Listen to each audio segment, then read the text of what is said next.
marks of the violence she was subjected to. The ribs and shoulder had been fractured, and she had even had a miscarriage. In desperation, Moura contacted the area chief, who directed her to legal aid officer Desiree Bizimana. We found Moura in a dire state, with fractures in almost every part of her body. We first advised her to regain possession of her family property. Is it still possible, she asked. We had the courage to contact the public prosecutor and request that he use his powers to enforce this and allow Moura to reclaim her rights. Desiree works at the Family Development Center in the Kayanza region. In the most remote parts of the province, family development centers provide legal aid for women, but often their staff are poorly trained.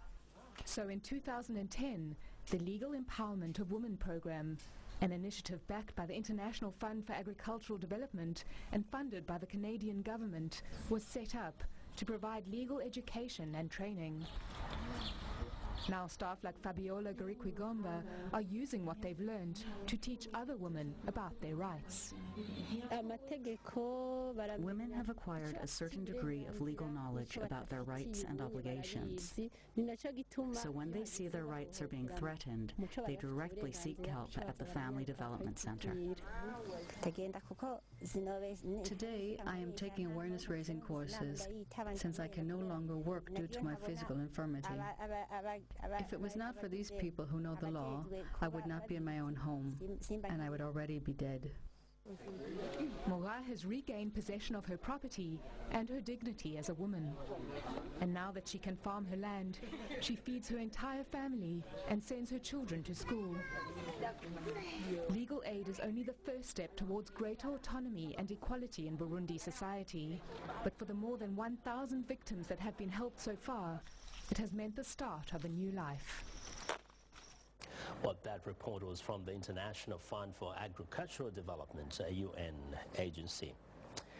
You can stay in touch with In Focus by going to our Facebook page. Click like, read our stories, and leave your comments. The address, facebook.com/VOA In Focus. Coming up, Kenya's new constitution. In part 2 of my interview, the Chief Justice explains why next year's election will be a crucial test for the document. Stay with us.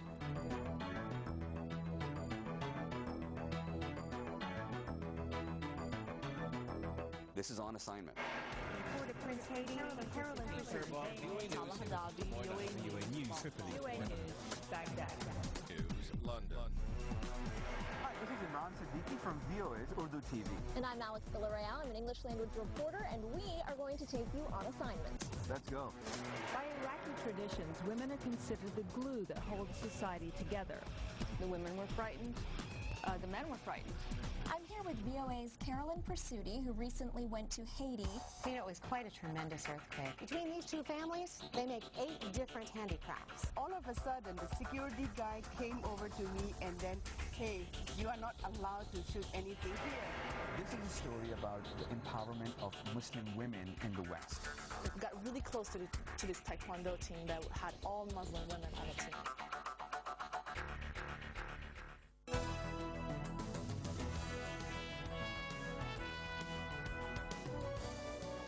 Welcome back. You're watching In Focus. In 2007, Kenya erupted into violence sparked by a dispute over election results. The judiciary was accused of being partisan and deemed unable to resolve the conflict. In part 2 of my discussion with Kenya's Chief Justice, William Mutunga, he talks about how the new constitution strengthens the judiciary. In 2007, the judiciary was rejected.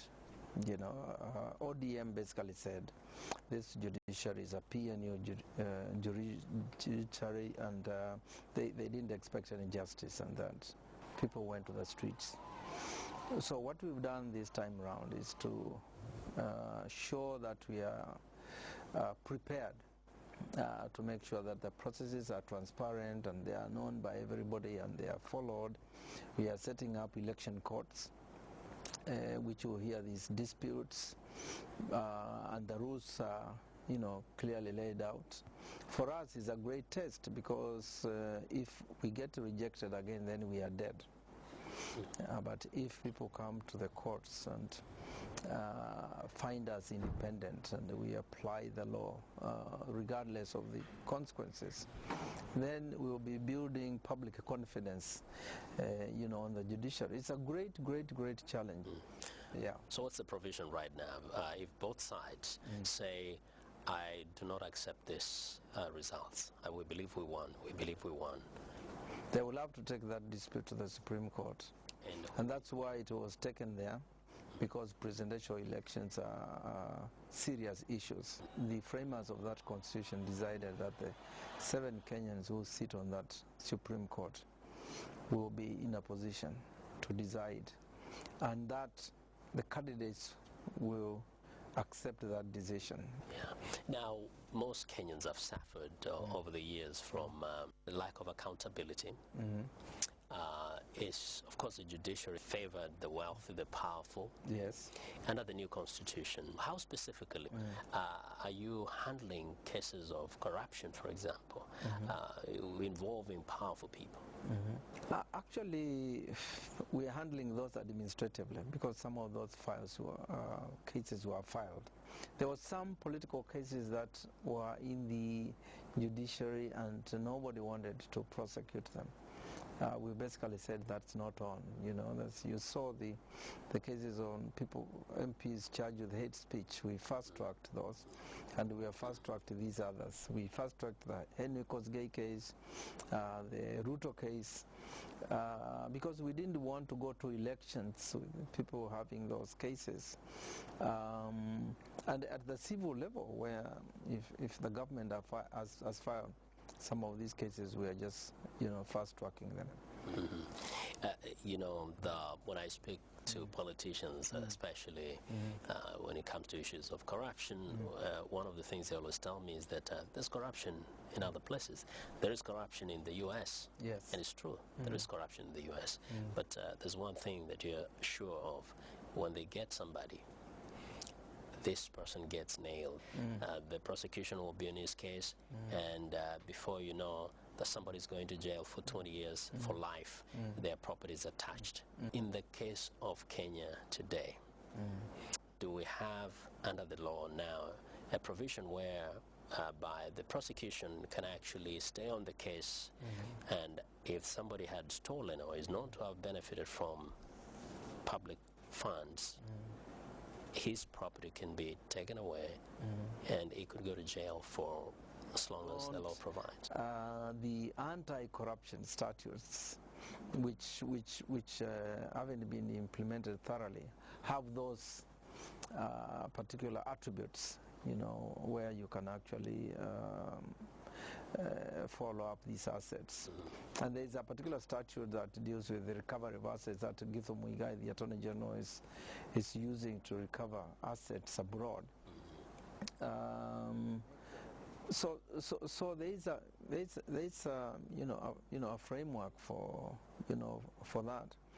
When it comes to prosecuting the untouchables, as they are called, it's really not the judiciary, it's the prosecution, the Director of Public Prosecution. But thank God we now have the National Council for the Administration of Justice, where the judiciary, the DPP, the entire justice sector sits and deliberates on certain issues. So we are in a position to ask Tobiko, why aren't you prosecuting so and so? We can ask the Commissioner of Police, why aren't you investigating this particular person? We are trying to get that assembly line for the administration of justice to be as tight as possible, to be well oiled. Is there any fear that from the judiciary itself that perhaps come next year, the elections are done, maybe even successfully, that somebody could actually get in power and hijack this process and change the whole landscape of judicial reforms, or even the whole constitution, the new constitution? There's a special provision in the constitutions in the Constitution that urges all of us as Kenyans to defend that Constitution.